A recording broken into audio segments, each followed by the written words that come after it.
Hello, this is Scott from Madison School District. We'll be talking about how to help your subs be more successful and how to make substitute teachers feel more confident. So this is for both administrators, for regular classroom teachers, and for substitute teachers. It's a three-part video.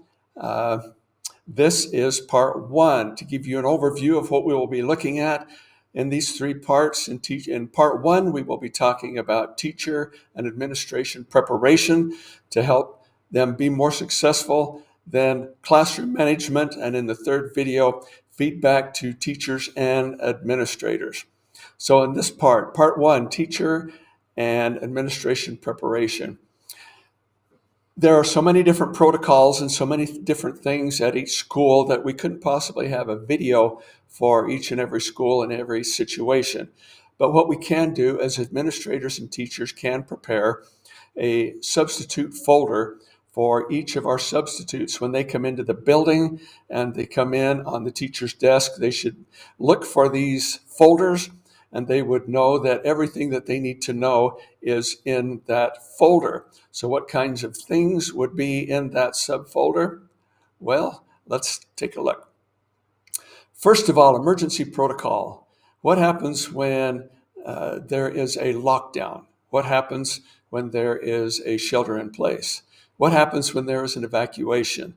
There needs to be something written out specifically for the substitute teachers so that they will know this is what we do during an evacuation or any kind of an emergency. Too often, substitute teachers come into the classroom and they just don't know all the nuances, the different things that go on, especially when there is an emergency. So make it easier for them in that subfolder. In that subfolder will be the lesson plans. Make these more detailed than you would normally. Most professional seasoned veteran teachers don't need as detailed lesson plans, but your substitute teachers do. They're not trained professionals like you are. So make those lesson plans detailed. It'll be better for the kids. It'll be better for the substitute teacher, and they're more likely to come back, and just be better for everybody. Next, the tech access. They need to know how to get into the computers. Do what you need to make sure that that can happen with passwords or whatever, but just make sure that that happens.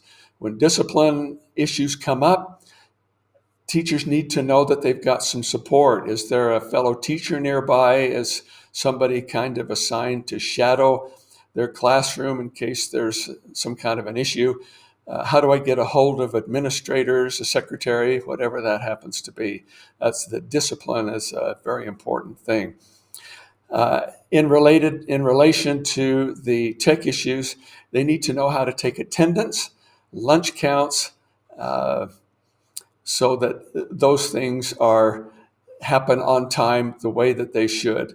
It is so frustrating for them when they're that everything is held up because they can't get their attendance in or their lunch counts.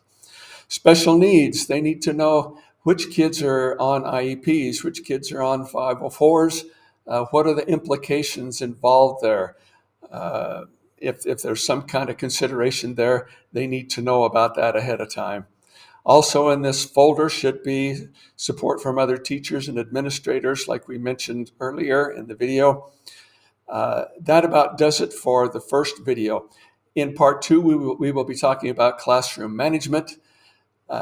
Thank you for being substitutes in our district, and thank you for making the substitute experience for our teachers much more pleasant, and especially thank you for making the substitute experience for the kids much more meaningful.